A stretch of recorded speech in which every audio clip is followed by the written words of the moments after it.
Unbowed, unbent, unbroken. The words of House Martell. A promise to our enemies and a challenge to our lovers.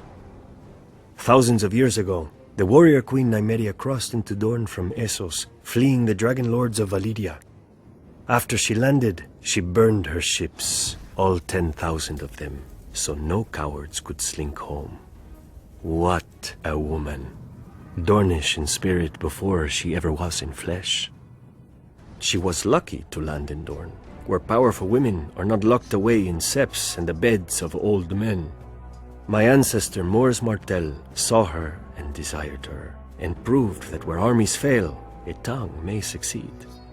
Wedding his strength to hers, his spear to her son, they subdued all his rivals together. After the tradition of her people, House Martell then ruled Dorne as princes, not kings.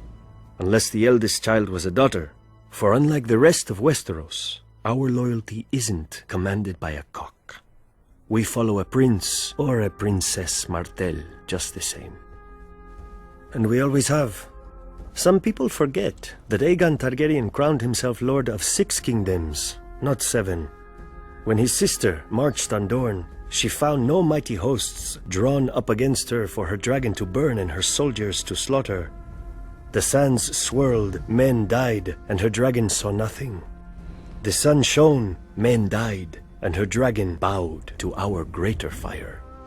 The Targaryens retreated with their tails tucked between their legs. Of course, in later years, his descendants would try again. Daeron the First succeeded at great cost and reigned in Dorne for a few glorious months. One night, his steward pulled down a sash by his bed to summon his consorts. Instead, the canopy split open and 100 red scorpions fell on him. He was a Tyrell. You would think he would be used to getting stung. Within a fortnight, House Martell again ruled a free Dorne. Eventually, after centuries of courtship, House Martell got into bed with the Targaryens. We took King Daeron II and his sister for our own before they could take each other, and 6 kingdoms became 7. Even now, I do not blame my ancestors. One look at those long, silver locks. It is not every day a man gets to ride a dragon. But they soon learned that you can't leap off a dragon at will. My sister Elia, she married Prince Rhaegar Targaryen and became the princess she already was. In Dorne, she walked among vipers, and none would bite her.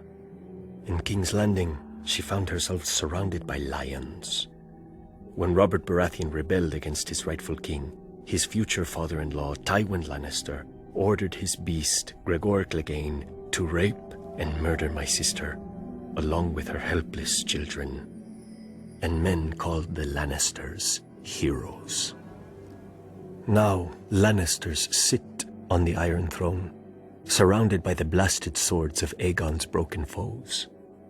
I wonder if they remember, as I do, that none of those swords are ours. I wonder if they see, as I do, my sister's red blood soaking into the stones of their precious red keep. Maybe they need reminding. The lion may be a mighty beast, but pride always lifts his gaze to the horizon, never seeing in the grass the viper.